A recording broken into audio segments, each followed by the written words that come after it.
Assalamualaikum warahmatullahi wabarakatuh.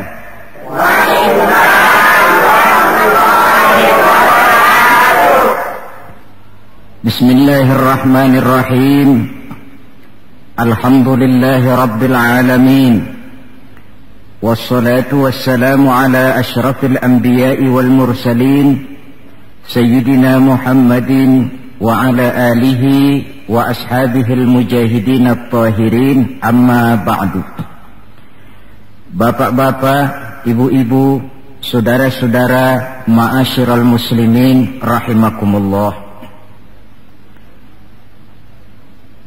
Pertama, marilah kita memanjatkan puji dan syukur kehadirat Allah Subhanahu wa ta'ala yang atas izinnya saat ini kita dapat bertemu dan berkumpul bersama-sama dalam rangka memperingati maulid junjungan kita Nabi besar Muhammad sallallahu alaihi wasallam.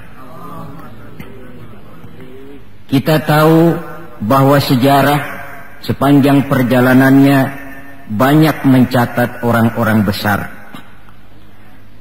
Ada orang menjadi besar oleh karena pangkat, jabatan dan kekuasaannya. Apabila pangkat, jabatan dan kekuasaannya selesai, maka selesai kebesarannya sampai di situ. Ada orang menjadi besar oleh karena harta benda dan kekayaan yang dimilikinya. Bila satu saat ia jatuh bangkrut, tamatlah kebesarannya sampai di situ. Ada pula orang yang menjadi besar oleh karena ia dibesar-besarkan dan berusaha setengah mati untuk mencapai kebesaran tadi. Bila satu saat terjadi pergeseran nilai, masyarakat mencemoohkannya, maka kebesaran itu pun selesai sampai di situ. Adapun Rasul yang kita peringati maulidnya saat ini, beliau besar bukan lantaran pangkat, jabatan dan kekuasaan. Beliau besar tidak karena harta benda dan kekayaan. Pun beliau menjadi besar tidak karena dibesar-besarkan oleh umatnya. Beliau besar karena dibesarkan oleh Allah Subhanahu wa ta'ala. Satu kali orang sudah dibesarkan oleh Allah, bagaimanapun usaha orang lain untuk mengecilkannya, orang itu akan tetap menjadi besar.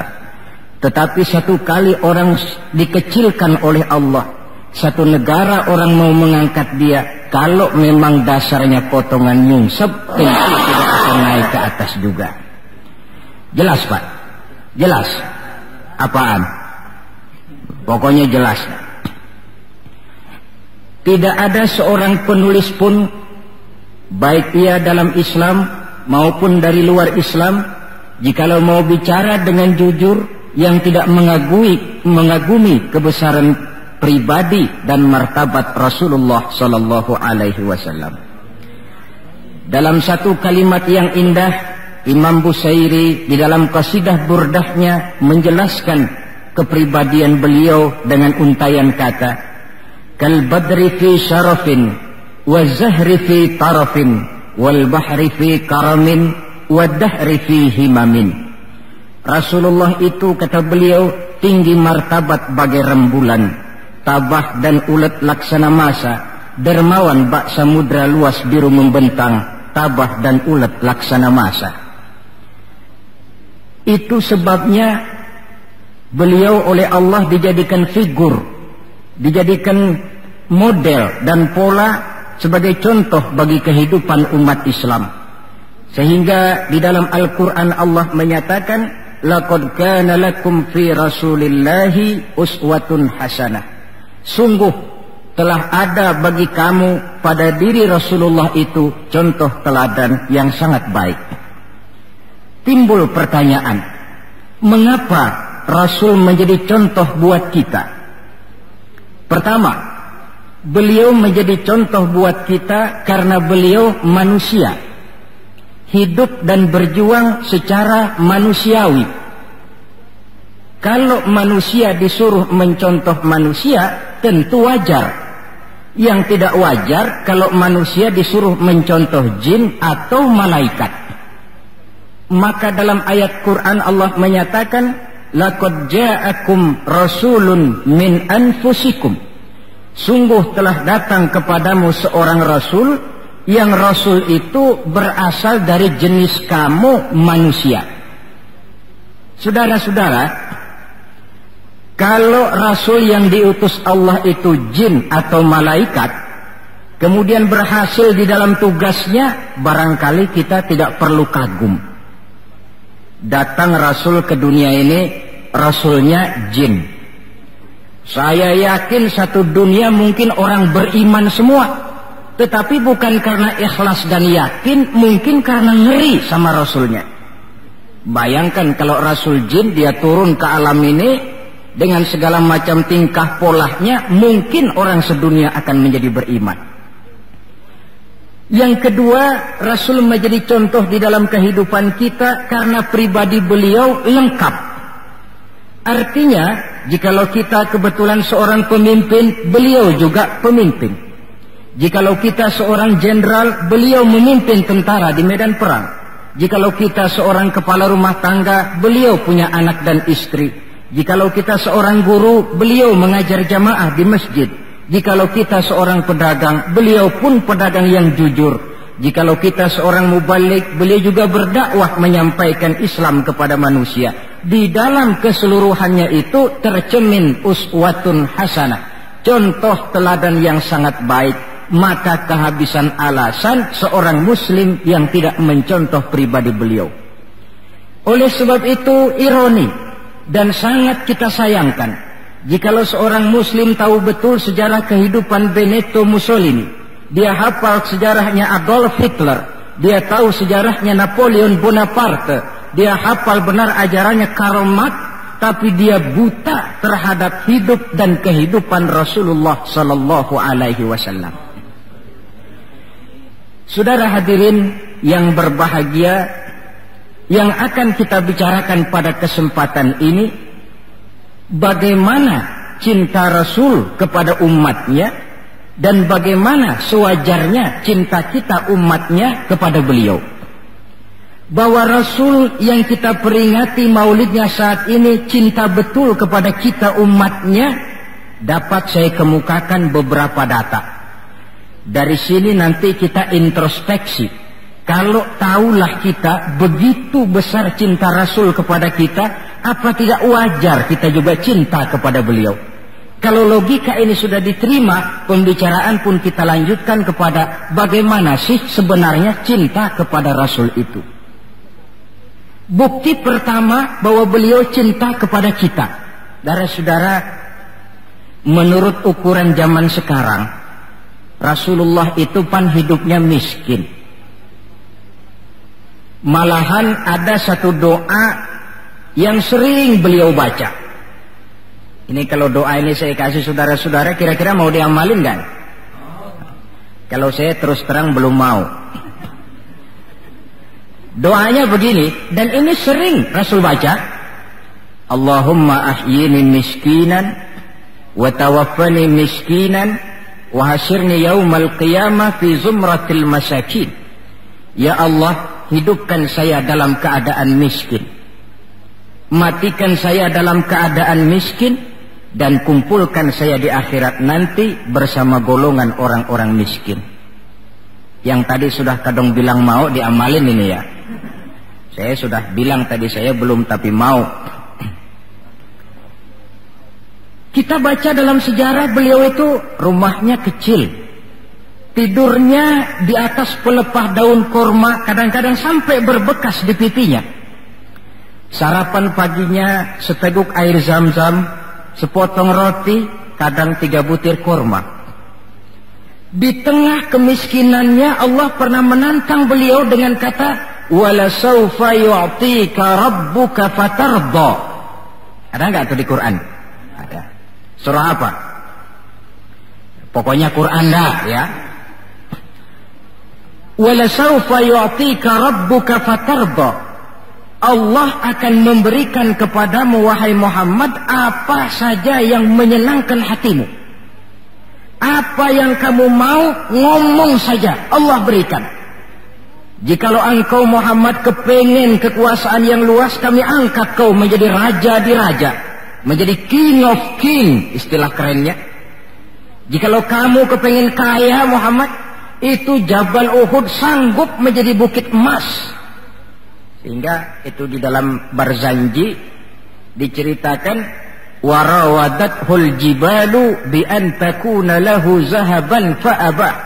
Jabal Uhud menawarkan diri menjadi bukit emas, tetapi Nabi menolak. Jikalau engkau wahai Muhammad kepingin wanita cantik, bilang saja anak siapa.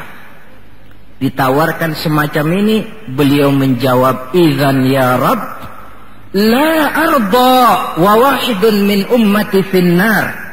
Kalau memang demikian ya Allah, apapun saja yang diberikan kepada saya, berikanlah saya kekuasaan yang luas, berikan saya emas sebesar Jabal Uhud, berikan saya kekayaan yang tak ternilai sekalipun, seluruhnya tidak akan sanggup menyenangkan hati saya selama saya dengar masih ada satu saja umat saya yang masuk ke dalam neraka.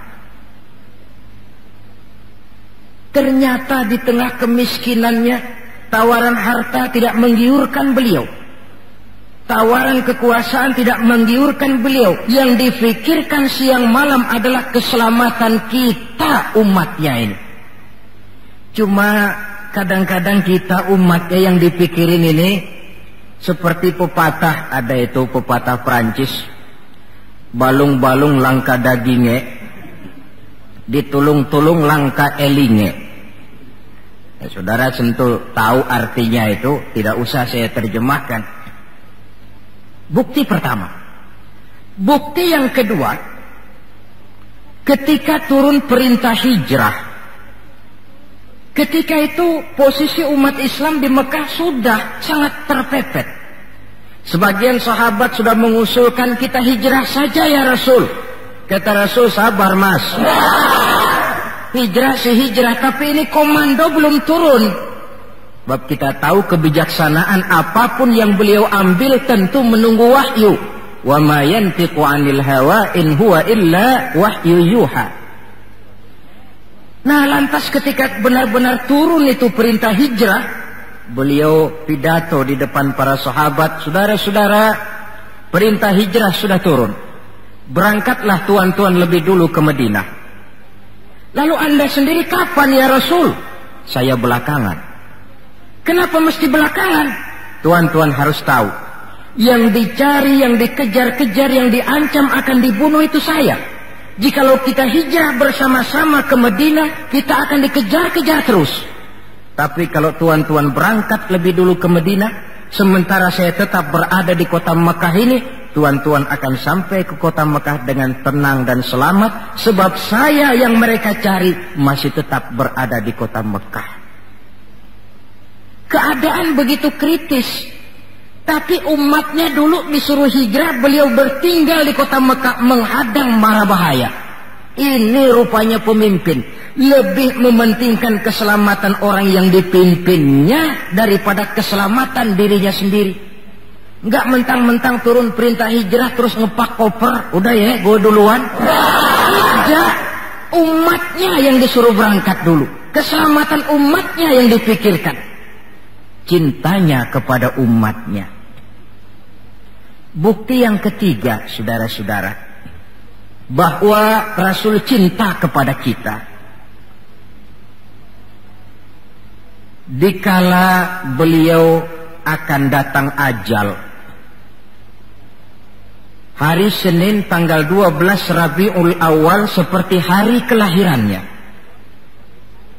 Dikala itu sakit beliau sudah agak payah. Datang waktu subuh di Madinah ini, Bilal pun azan di masjid.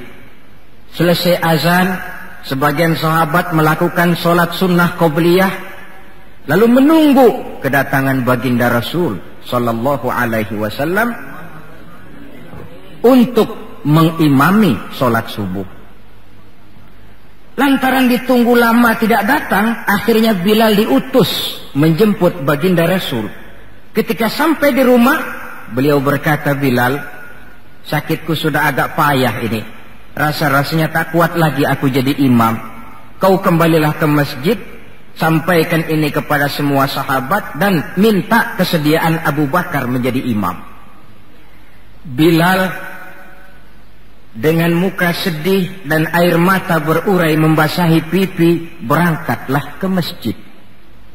Saudara-saudara, baginda Rasul sudah tidak kuat lagi mengimami sholat. Beliau perintah Abu Bakar untuk menjadi imam.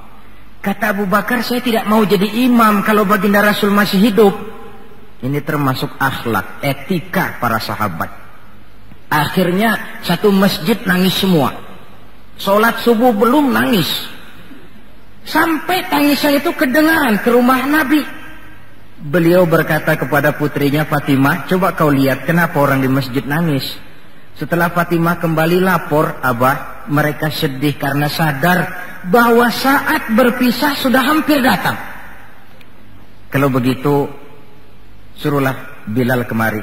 Datang Bilal, dipapah Rasul berangkat juga ke masjid mengimami sholat. Sholatnya ringkas karena beliau sakit. Dan memang beliau juga mengajarkan, idza amma ahadukumun nas falyukhaffif. Kalau kamu jadi imam, ringankan sholatmu. Kalau jadi imam jangan panjang-panjang. Sebab apa? Di belakang kamu yang jadi makmum itu orangnya tidak sama semua. Ada orang tua yang diri saja sudah payah. Ada orang yang punya penyakit darah tinggi, kalau sujud kelamaan kepalanya ngebet. Ada yang habis sholat janji mau terima duit, kakinya sudah gatal kepengen pulang. Kalau jadi imam jangan lama-lama, kata Rasul. Tetapi kalau kamu sholat sendirian, falyutawil masya'a, persilakan sepanjang yang menurut kamu mau. Jangan mentang-mentang sudah dipilih jadi imam overacting. Jadi imam sholat isya, rakaat pertama selesai Fatihah surah Baqarah. Rakaat kedua selesai Fatihah surah Yasin. Namanya makmum, tidak punya alternatif, tidak punya pilihan. Ikut sih ikut, tapi kan hatinya kan ngedumel. Paling sekali ini doang dah gua sembahyang di sini. Besok nggak bakalan gua balik lagi. Kenapa? Imam nggak tahu diri. Jadi bahasa lain, kalau dalam bahasa sosial ini, imam harus ngerti aspirasi makmum. Pemimpin mesti tahu kehendak orang yang dipimpinnya. Kalau tidak, yang akan timbul pasti partisipasi semu.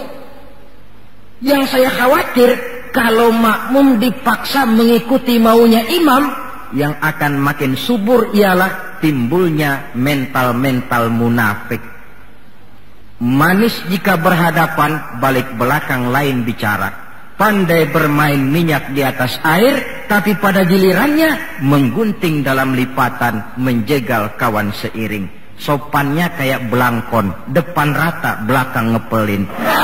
Tentu kan tidak enak timbul partisipasi yang semacam ini. Selesai sholat, baginda Rasul bangun, lalu pidato singkat di depan para sahabat. Saudara-saudara, rasa-rasanya saat berpisah sudah akan datang. Lama kita bergaul, tentu sedikit banyak terjadi kesalahan yang saya lakukan. Maka barang siapa yang pernah saya pukul tanpa saya sengaja, balaslah sekarang. Barang siapa yang hartanya pernah saya ambil tanpa alasan yang hak, silahkan dia tuntut dari saya. Mana ada pemimpin menjelang wafat ini minta dipukul oleh umatnya. Hening suasana, sahabat terfekur semua, berurai air mata. Di dalam keheningan yang demikian rupa, tiba-tiba seorang sahabat bangkit. Saya ya Rasul. Ada apa? Sahabat itu namanya Sawad, sesuai dengan namanya, orangnya rada hitam. Ya Rasul, dalam satu peperangan Tuan mau mecut onta. Tuan sih mungkin gak lihat bahwa saya di belakang onta itu, saya kena pecut. Jadi bagaimana? Ya saya nuntut balas dong. Ini sahabat yang lain jengkel nih, Sawad gila juga. Orang sudah mau berpisah begini masih nuntut balas. Baik Sawad, Umar tolong ambilkan cambuk. Sayyidina Umar sambil nyerahin cambuk. Sawad, kalau bahasa kita gua talangin aja dah. Gak usah Rasul, saya saja yang kau cambuk. Kata Nabi Umar, biar dia kena cambuk saya, biar dia balas saya. Silakan Sawad. Ya Rasul, apa lagi? Waktu saya kena cambuk tuan, saya nggak pakai baju. Jadi biar seri dong. Tuan buka-bukalah baju tuan. Baik, Rasul buka bajunya. Ketika baju sudah dibuka, Sawad buang cambuk itu. Dia berlari merangkul badan Rasul seerat-eratnya. Sampai sebagian sahabat makin bingung. Ini apa maunya Sawad? Ya Rasulullah, saya tahu sebentar lagi kita akan berpisah. Saya tidak tahu apa di akhirat nanti kita bisa kumpul. Kalau saya untung masuk surga, mungkin kelas saya di surga lain dengan kelas tuan. Itu kalau saya ke surga. Kalau saya nggak ke surga, sudah terang kita nggak akan ketemu. Maka sebelum saya berpisah dengan tuan, saya kepengen kulit badan saya yang hina ini bersentuhan dengan kulit badan tuan yang mulia. Kalau saya nggak akal-akalin begitu, tuan nggak bakalan buka baju katanya. Oh, rupanya itu yang dimaui Sawad. Sehingga Rasul dalam keharuannya beliau berkata, siapa yang ingin melihat contoh salah seorang penduduk sorga, lihatlah Sawad ini, karena dia cinta benar kepada saya. Setelah itu beliau kembali ke rumahnya, berkata kepada putrinya Fatimah, kalau ada tamu bilang Abah sudah tidak bisa terima tamu. Baik Abah. Sementara Allah memerintahkan malaikat maut datang. Malaikat maut, turun kau ke alam, ambil roh kekasihku Muhammad. Turun malaikat maut dalam bentuk manusia. Ketuk pintu, keluarlah Fatimah putri baginda Nabi. Tuan, maaf saja, ayah tidak terima tamu. Katakan, saya yang datang. Melihat roman muka orang ini, Fatimah gemetar seluruh badannya, lalu kembali kepada ayahnya. Ayah, ada tamu. Saya bilang ayah tidak terima tamu. Dia malah berkata, katakan saya yang datang. Melihat roman mukanya, gemetar seluruh tubuh saya. Hebat orang ini. Siapa si ayah? Baginda senyum. Fatimah, kau tahu siapa yang datang? Tidak tahu ayah. Yang datang itu Fat, hadimul lazat wa qati'us syahawat. Yang datang itu Fat, dialah yang menghancurkan seluruh kesenangan dunia. Dia yang memisahkan kita dengan semua yang kita cintai. Yang datang itu malaikat maut, Fat. Suruh dia masuk. Ketika malaikat maut masuk, ya malaikat maut, sudah datang saatnya. Ya Muhammad. Aina Jibril? Malaikat Jibril di mana? Sebentar lagi dia datang. Ketika turun malaikat Jibril, baginda Nabi bertanya, akhbirni ya Jibril, mali indallahi minal karamah. Wahai Jibril, tolong beritahu saya. Kalau sebentar saya menghadap Allah, kehormatan apa yang diberikan Allah kepada saya? Tidak usah khawatir Muhammad, kata malaikat Jibril. Inna abwabas sama qad futihat, wal malaikatu saffu sufufan yantaziruna li ruhik. Pintu langit sudah dibuka. Malaikat sudah berbaris menunggu kedatangan rohmu yang suci. Alhamdulillah. Kalau itu saya ya? Iya. Kalau umat saya bagaimana Jibril? Umat saya, umatmu, iya. Umatmu juga jangan khawatir Muhammad. Allah sudah memberikan fasilitas, kata Allah, inni haramtul jannata ala sairil umam hatta tadkhulaha ummatuka. Surga ku haramkan buat seluruh umat, kecuali kalau umatmu Muhammad sudah masuk ke dalamnya. Ini fasilitas. Jadi sungguh pun kita umat terbelakang menurut abjad, tapi disuruh diberi fasilitas masuk surga lebih dahulu ketimbang umat-umat yang lain. Alhamdulillah, kalau begitu legalah saya, kata Nabi. Mari malaikat maut persilahkan, saya ikhlas. Lalu diambillah ruh beliau perlahan-lahan, naik ruh itu ke lutut, ke pusat, ke dada, sampai ruh di tenggorokan. Fatimah dekatkan telinganya ke bibir ayahandanya yang mulia itu.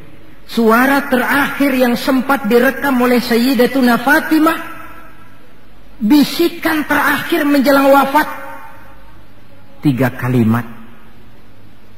As-salah, as-salah, an-nisa, ittaqun nisa, ummati, ummati. Dengan kalimat itu beliau kembali menghadap Allah. Solat, jaga solat. Wanita, lindungi kaum wanita. Umatku, umatku. Itu kalimat terakhir yang beliau ucapkan. Kita umatnya yang disebut. Manalah di dunia ini pemimpin yang sempat nyebut umatnya dikala mau ajal. Napoleon Bonaparte, singa daratan Eropa, luas kekuasaannya. Dikala mau wafat dia tidak sempat nyebut bangsanya, bangsa Prancis. Yang sering dia sebut Margaret Josephine, Margaret Josephine, gacoannya. Adolf Hitler, gagah perkasa. Dikala hari-hari akhir kejayaannya, dia tidak nyebut Jerman. Dia tidak nyebut suku bangsa Arya yang dia agul-agulkan. Yang banyak dia sebut Eva Braun, Eva Braun. Sebagaimana Julius Caesar pun menyebut Cleopatra. Adapun baginda Rasul di akhir hayatnya tidak beliau nyebut bangsa Arab. Tidak anaknya, tidak istrinya, tidak sahabat dan orang-orang yang dekat dengan beliau. Tetapi yang disebut kita umatnya. Pada detik-detik terakhir daripada kehidupan beliau. 3. Bukti yang keempat bahwa beliau cinta betul kepada kita umatnya. Nanti di akhirat. Ini sudah ada yang pernah ke akhirat belum? Sama. Mau? Bukan, kalau mau saya catat. Besok berangkat. Ini gampang kalau ada urusan ini. Nanti di akhirat. Setelah Allah mematikan semua yang bernama hidup, maka yang pertama kali dihidupkan kembali pada kehidupan itu para malaikat.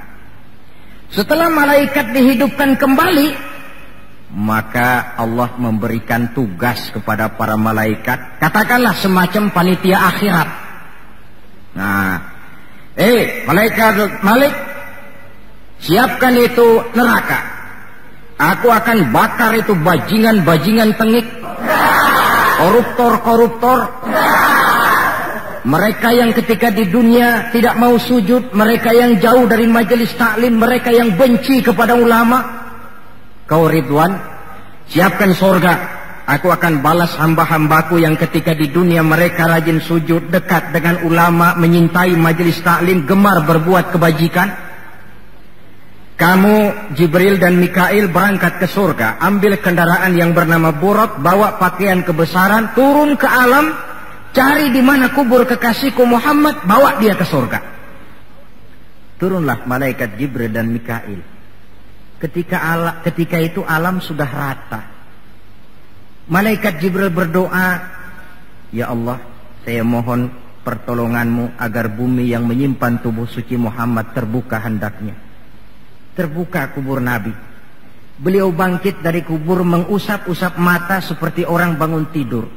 Tengok kanan malaikat Jibril, tengok kiri malaikat Mikail. Lalu beliau bertanya, ayu yaumin hadza ya Jibril? Ini hari apa ya Jibril? Kata malaikat Jibril, ya Muhammad, hadza ma wa'ada ar-Rahman. Inilah hari yang dijanjikan Allah. Ini hari kiamat Muhammad. Kiamat. Ya Jibril, jikalau ini memang hari kiamat, aina tarakta ummati? Kalau ini memang hari kiamat Jibril, umat saya di mana? Kita yang ditanya. Bangun dari kubur, tahu kalau itu hari kiamat, pertanyaan pertama, umat saya di mana? Barangkali kalau saudara yang bangun paling dulu dari. Adapun baginda Nabi, saudara-saudara, ketika pertama bangkit dari kubur itu, kitalah umatnya yang menjadi pertanyaan pertama. Malaikat Jibril menjawab, ya Muhammad, tidak ada orang yang dibangkitkan sebelum kamu. Kaulah orang pertama. Lalu bagaimana sekarang? Kita ke surga. Perintah Allah, perintah Allah. Berangkat ke surga. Setelah di surga, beliau seperti orang bingung. Sampai Allah menegur, ya Muhammad, apa kurang enak surga? Enak ya Allah. Apa tidak cukup fasilitas? Cukup. Kenapa kamu seperti orang tidak betah? Saya mikir umat saya ya Allah. Iya, saya sudah enak-enak duduk di kursi empuk, umat saya bagaimana umat saya? Jadi mau kamu bagaimana? Saya minta izin ya Allah, mau keluar dulu, mau tengok saya punya umat. Sudah di surga permisi keluar mau tengokin umatnya. Dikala kita umatnya lewat di atas sirat, beliau angkat kedua tangan seraya berdoa, Allahumma sallim sallim. Ya Allah, selamatkan umatku yang sedang lewat di atas sirat, selamatkan ya Allah. Dari dunia sampai akhirat beliau cinta kepada kita. Dari dunia sampai akhirat beliau bela kita. Betapa pemimpin semacam ini tidak kita cintai. Masalahnya sekarang, kalau kita sudah sependapat bahwa kita juga cinta kepada Rasul, apa sih artinya cinta kepada Rasul itu?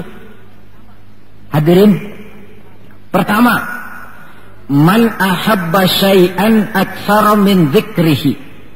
Siapa yang cinta sesuatu, dia tentu banyak menyebut yang dia cintai. Ini tandanya orang cinta, banyak nyebutin. Kalau saudara cinta kepada harta, tentu kalau ngobrol yang banyak saudara sebutin harta. Kalau saudara lagi ngobyek tanah, seneng cinta sama tanah, asal ngobrol di warung mesti tanah yang dimeterin. Walaupun tanah orang. Kalau saudara kebetulan sedang jatuh cinta kepada seorang perempuan, bahkan dalam tidur pun kebawa-bawa namanya saudara sebut. Orang yang cinta sesuatu, dia banyak menyebut yang dia cintai. Cinta kepada Nabi, banyak menyebut Nabi. Menyebut Nabi apa lalu? Muhammad, Muhammad, Muhammad, Muhammad. Tentu bukan. Sebab kita tahu dalam kehidupan sehari-hari saja kita punya tata krama. Gubernur lewat, tentu tidak berani kita secara langsung menyebut namanya. Mesti kita berkata, itu ada Bapak Gubernur lewat. Kita sebutlah predikatnya. Itu ada Bapak Menteri lewat. Itu kepada pejabat. Entahlah pula kepada seorang junjungan alam. Banyak menyebut Nabi artinya banyak membaca sholawat kepada beliau. Sekurang-kurangnya Allahumma sholli ala sayyidina Muhammad wa ala ali sayyidina Muhammad. Satu. Yang kedua, orang yang cinta kepada sesuatu biasanya menjaga, memelihara warisannya. Kita punya orang tua meninggal dunia, ada warisannya, tentu kita jaga sebaik-baiknya. Sudahlah nggak bisa nambahin, sekurang-kurangnya nggak jualin melulu. Jikalau Rasul meninggalkan kita, jelas beliau tidak meninggalkan harta, beliau tidak meninggalkan kebun, pabrik, tanah dan sebagainya. Tapi beliau meninggalkan warisan kepada kita untuk kita jaga, kita pelihara bersama. Apa yang warisan yang beliau tinggalkan? Prinsipnya 3. Yang kedua terdapat dalam hadis, taraktu fikum amrain lan tadillu ma in tamassaktum bihima abada, kitaballah wa sunnata rasulih. Aku tinggalkan kepadamu 2 perkara yang jikalau kamu mau berpegang teguh kepada keduanya, kau tidak akan sesat untuk selamanya. Quran dan sunnah Rasul. 2. Warisan yang ketiga dalam hadis, al-ulama warasatul anbiya. Ulama adalah ahli waris Nabi. Kalau demikian, maka warisan Nabi itu 3. Quran, sunnah, ulama. Inilah warisan yang perlu kita jaga, warisan yang perlu kita pelihara, yang kita laksanakan dan terjemahkan di dalam kehidupan kita. Mari kita lihat. Warisan pertama, Quran. Kitab suci bagi kita umat Islam. Bagaimana cara kita memelihara warisan yang namanya Quran ini? Pertama, usahakanlah agar membaca Quran menjadi salah satu hobi di dalam kehidupan kita. Kata Nabi, innal ladzi laisa fi jawfihi syai'un minal Qur'an kal bait. Orang yang dari tenggorokannya tidak pernah keluar ayat Quran barang sepotong pun, belum pernah ngaji barang seayat pun, itu orang kata Nabi kayak rumah kosong. Rumah biar bagus, potongan Spanyol, gede, mahal, kalau kosong kan angker. Kuntilanak, tuyul, memedik betah di situ.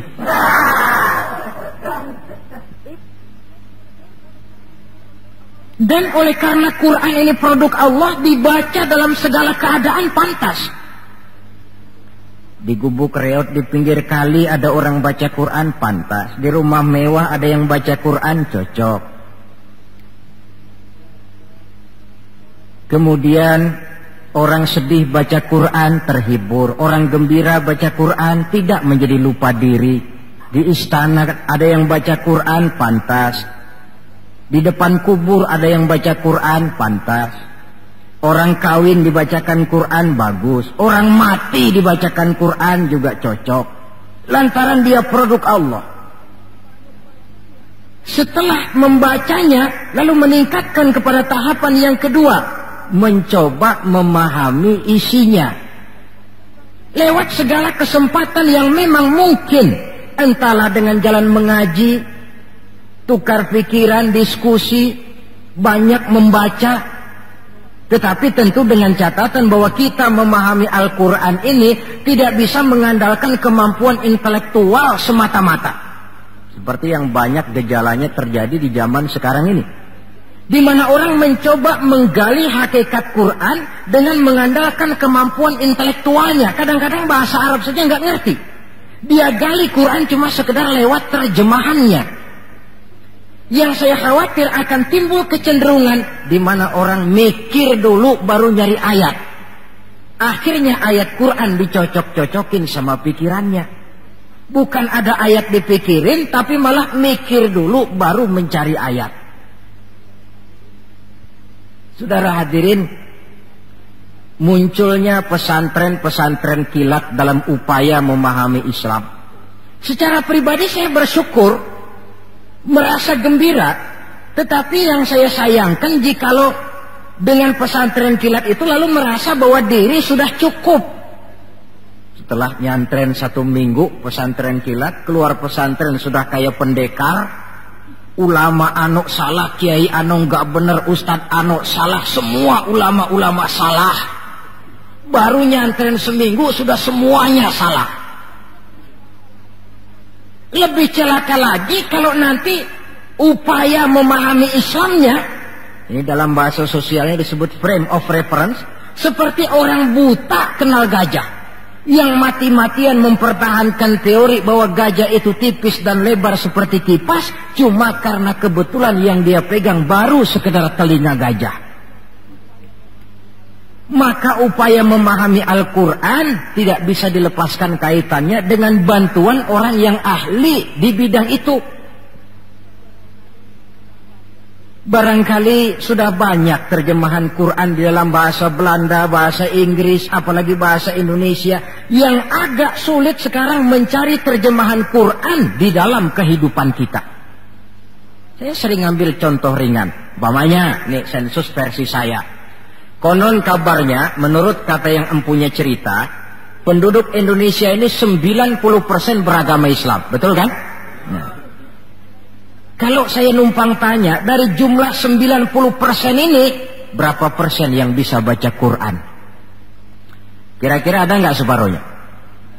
Rasanya nggak ada. 30%? 20% ada ya? 20% adalah, kurang-kurang dikit sama kawan jadilah 20%. Dari jumlah 20% yang bisa baca Quran, numpang tanya lagi, berapa persen yang bisa baca dan tahu artinya? Ada 5%? Saya kira adalah 5% berikut santri-santri yang di pondok pesantren itu. Dari jumlah 5% yang bisa baca Quran dan tahu artinya, berapa persen yang bisa baca, tahu artinya, lalu mengamalkan ajaran Quran? Ini yang masih bisa dihitung dengan jari. Sehingga tidak heran bahwa umat ini mayoritas, tapi lebih sering jadi penonton daripada jadi pemain. lebih sering jadi objek daripada menjadi subjek. Dalam bahasa Arabnya lebih sering menjadi maf'ul daripada menjadi fa'il.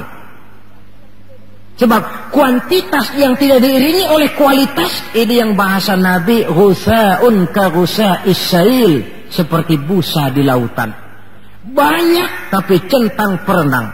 Banyak tapi tidak punya daya dan kekuatan, dihempaskan ke tepian pantai tanpa punya makna dan arti. Kadang kita baca Quran, tapi sementara di pihak lain kita juga yang menginjak-injak isinya.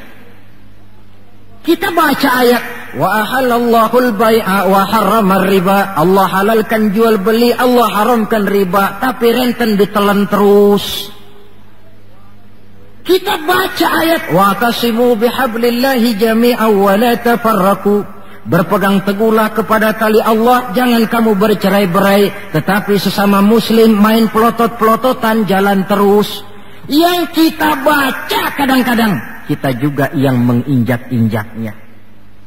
Ini warisan pertama, Al-Quran. Warisan yang kedua, sunnah Rasulullah Sallallahu Alaihi Wasallam. Yang diantara fungsinya menjelaskan apa yang oleh Al-Quran tidak dijelaskan dalam bentuk detail. Quran misalnya cuma mengatakan aqimis sholat, dirikan sholat. Bagaimana cara sholat? Tidak ada dalam Quran. Bahwa sholat mesti takbiratul ihram, mesti tahiyat, mesti ruku duduk di antara dua sujud. Tidak ada dalam Quran. Yang menjelaskan itu semua sunnah. Quran cuma menjelaskan wa atimul hajja wal umrata lillah, laksanakan haji dan umrah karena Allah. Bagaimana manasik haji, bagaimana jumrah, bagaimana tawaf, bagaimana sa'i, tidak ada dalam Quran. Sunnah jelaskan semua itu. Nah, untuk memahami Quran dan sunnah, jalan apa yang kita tempuh? Jalan melalui warisan yang ketiga, yaitu para ulama. Diakui atau tidak, kita hutang jasa kepada para ulama yang dengan tekun dari musola ke musola, dari pesantren ke pesantren, dari pengajian ke pengajian, membimbing, menjaga dan memelihara umat ini. Mereka tidak digaji, mereka pun tidak mendapat beras, hidup pun kadang-kadang miskin, tapi lantaran panggilan moral menjaga, memelihara, membentengi akidah umat ini. Bersyukur kita bangsa Indonesia punya ulama dan punya umara. Kedua-duanya penting, kedua-duanya berjasa, kedua-duanya membangun. Tidak ada yang satu lebih penting dari yang lain. Cuma bidang pembangunannya saja yang lain-lain. Orang kadang-kadang usil, Pan. Apaan ulama katanya, kerjanya ngomong doang. Sekarang kan zaman pembangunan, perlu karya nyata. Mana ada kiai bangun jembatan? Ngomong aja. Ini saya pikir orang bicara begini ini nggak ngerti masalah.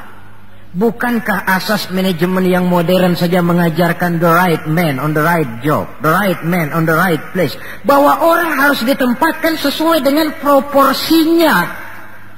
Nah, kalau kiai disuruh bangun jembatan, apa Pak Lurahnya mau ngajar tafsir? Setiap kita membangun, cuma bidang pembangunan kita yang berbeda-beda. Dan kenyataan makin menunjukkan kepada kita, saudara-saudara, sekarang ini yang namanya ulama, maaf-maaflah, sudah merupakan jenis makhluk langka. Malahan barangkali sudah termasuk jenis makhluk yang harus dilindungi dari kepunahan ini. Dan mencetak sarjana lebih gampang ketimbang mencetak kiai. Saudara mau jadi sarjana, taruh sekolah 22 tahun dah, udah campur nggak naik itu. Ya cobalah kalau TK 1 tahun, TK 1 tahun, SD 6 tahun, PAN 7 tahun, SMP 3 tahun, 10 tahun, SMA 3 tahun, 13 tahun, kuliahlah 5 tahun, 18 tahun, cadangan nggak naik lah 4 tahun. Masa dicadangin nggak 4 tahun nggak selesai, sarjana tinggal pilih. Tapi saudara ngaji dari kecil sampai 20-30 tahun belum tentu loh jadi kiai. Dan nggak bisa minta. Mas, gua kan ngaji melulu, panggil gua kiai, kenapa sih? Loh, kiai minta begini kan nggak bisa. Kalau ilmunya diakui, akhlaknya jadi contoh, perjuangannya diteladani, umat bersimpati, lalu masyarakat beramai-ramai secara praktis menyebutnya kiai. SK-nya itu di tangan umat.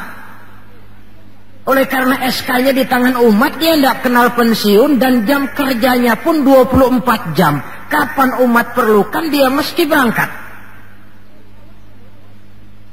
Yang saya khawatir, kelangkaan ulama ini menyebabkan terjadinya pergeseran nilai. Dan ini pernah dianalisa oleh baginda Rasul Sallallahu Alaihi Wasallam. Apa kata beliau? Inna min asyrati sa'ah. Sesungguhnya di antara tanda-tanda kiamat. Nggak usah mikirin kiamat beneran dah. Saya juga nggak pengen ngalamin. Kiamat mini.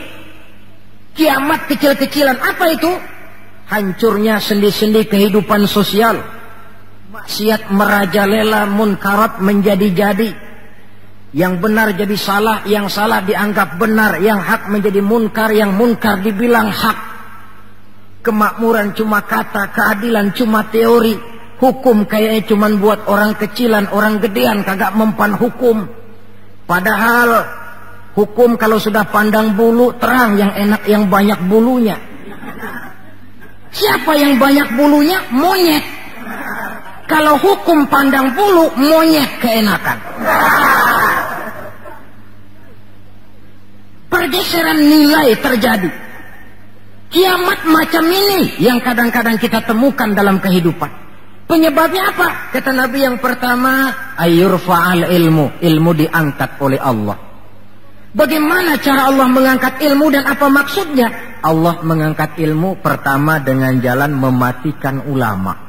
Makin banyak ulama wafat, makin banyak ilmu ditarik. Yang kedua, kurangnya minat orang belajar agama. Majelis taklim yang non formal atau yang formal seperti madrasah dan pesantren. Pikiran orang sudah pikiran perut. Sekolah sama dengan ijazah, ijazah sama dengan lapangan kerja. Dalam kondisi macam itu, madrasah mendapat perhatian sebelah mata. Maksudnya apa ilmu ditarik ini? Agama dikucilkan. Kalau 1-2 kali disebut-sebut agama itu cuma alat pelengkap saja. Agama cuma pidato, agama cuma seminar, agama cuma kongres, agama cuma muktamar. Tapi bahwa agama jauh dari kehidupan sehari-hari, itu merupakan realita. Agama sudah tak ubahnya dengan daun pisang yang dikait di tepian jalan lantaran diri tak berpayung di ketika hari hujan. Dan manakala hujan usailah sudah, daun itu pun dicampakkan di tepi jalan, diinjak pula orang nan lalu. Dikala dilihat agama membawa untung, rame-rame teriak agama. Coba lihat tahun 65 begitu PKI meletus, wah rame-rame, banyak mobil-mobil mewah parkir di masjid. Begitu keadaan aman, cuman sepeda butut yang ketinggalan di depan masjid. Ini yang Allah jelaskan watak begini ini. Kullama adha'a lahum masyaw fih wa idza azlama alaihim qamu. Mentalitas munafik. Waktu terang mereka berangkat, waktu gelap mereka mandek.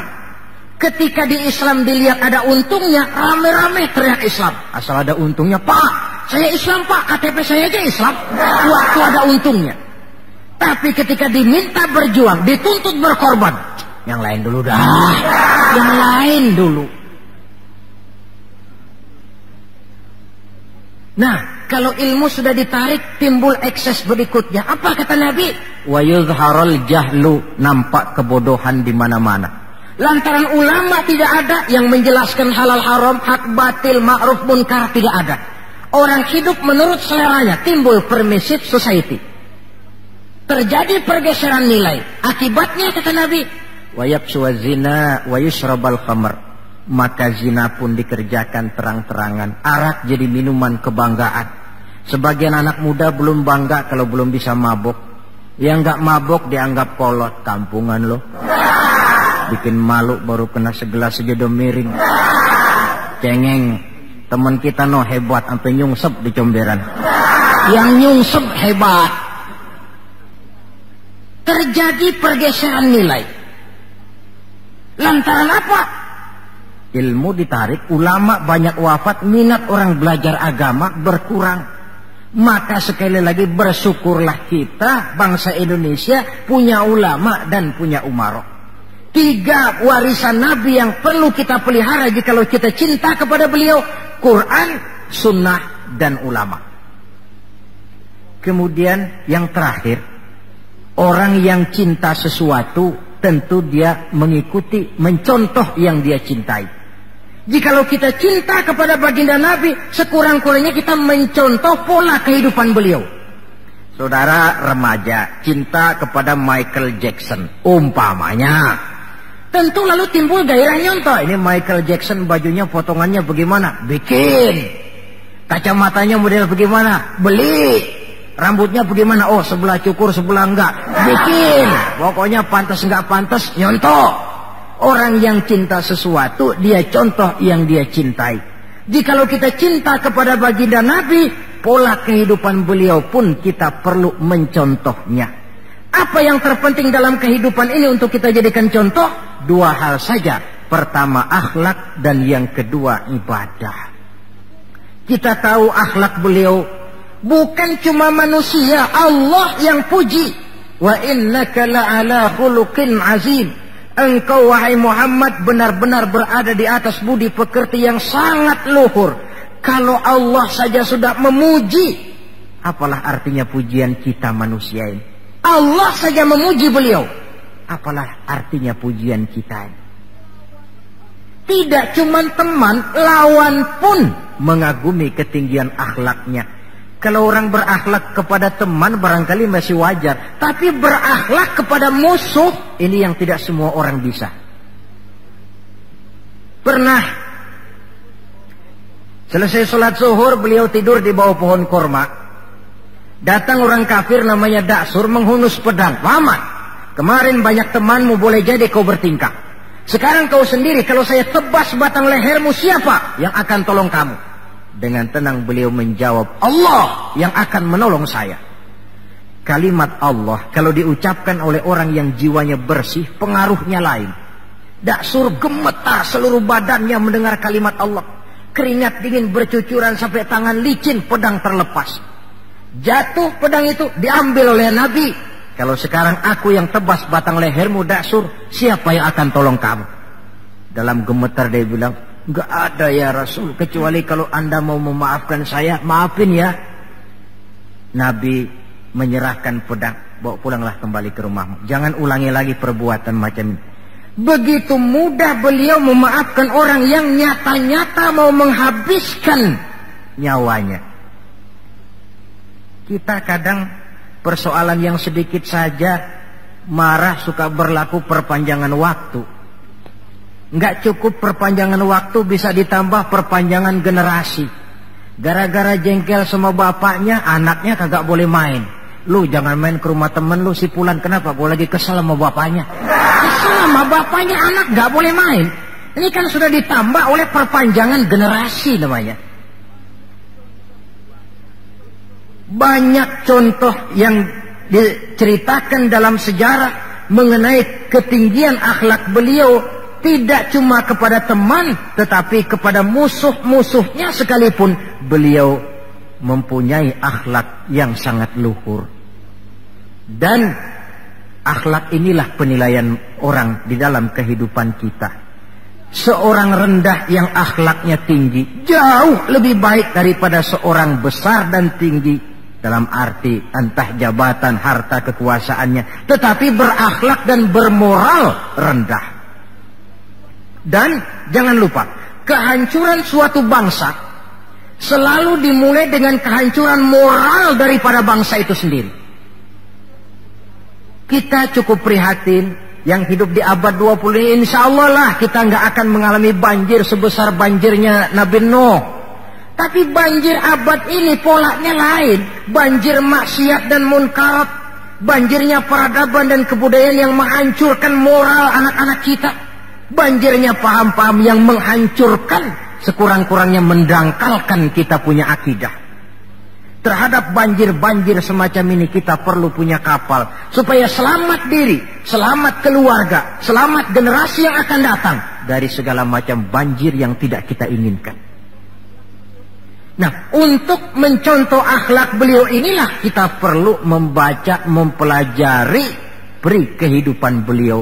Akhlaknya ketika menjadi pedagang, akhlaknya ketika memimpin tentara, akhlaknya dalam kehidupan di rumah tangga, akhlaknya kepada para sahabat, akhlaknya menghadapi musuh sekalipun.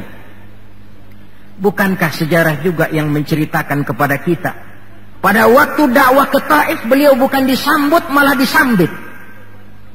Ketika itu turun malaikat Jibril, ya Muhammad, kalau kau mau orang yang melontari kau dengan batu hancur, sekarang ini juga aku timpa mereka dengan Jabal Uhud biar mampus semua. Kata Nabi, jangan ya Jibril, saya ini diutus bukan untuk menghancurkan orang, saya ini rahmatan lil alamin. Jadi mau kamu apa? Saya cuma mau berdoa buat mereka, Allahumma hdi qaumi fa innahum la ya'lamun. Ya Allah, berikan hidayah, petunjuk kepada kaumku yang tadi melontari aku dengan batu lantaran mereka tidak tahu. Karena tidak tahu maka mereka lontari aku dengan batu. Andai mereka tahu, itu tidak akan mereka lakukan. Sudahlah dilontari batu, yang melontari batu malah didoakan dan doanya pun bagus. Akhlak di dalam kehidupan. Hal kedua yang mau kita contoh adalah ibadah. Hadirin, kalau ada satu-satunya manusia yang sudah mendapat jaminan ampun dari segala dosa, itu cuma baginda Nabi orangnya. Liyaghfira lakallahu ma taqaddama min dzambika wa ma ta'akhkhar. Ya Muhammad, dosamu yang dulu, yang sekarang, yang akan datang, jikalau memang ada, semuanya sudah dijamin ampun oleh Allah. Tapi makin diampuni, makin banyak ibadahnya. Lantaran sandaran vertikalnya benar, beliau dekat dengan Allah. Lantaran Allah dekat, pertolongan selalu datang. Bukankah manusia cuma pandai berusaha dan berusaha, namun kepastian sepenuhnya di tangan Allah. Kesanalah kita perlu berhubungan secara baik supaya maksud dan tujuan kita terlaksana. Nah, ibu-ibu dan bapak-bapak, maafkan saya agaknya cuma sekedar inilah yang dapat saya sampaikan pada pertemuan kali ini. Mudah-mudahan cinta kita kepada baginda Rasul bisa kita wujudkan dengan pertama, banyak membaca sholawat kepada beliau. Yang kedua, menjaga warisan yang beliau tinggalkan, Quran, sunnah, dan ulama. Dan yang ketiga, mencontoh beliau sesuai dengan batas kemampuan kita sebagai manusia. Sekian dan demikianlah, lebih kurang mohon maaf. Usikum wa iyaya bitaqwallah. Wassalamualaikum warahmatullahi wabarakatuh.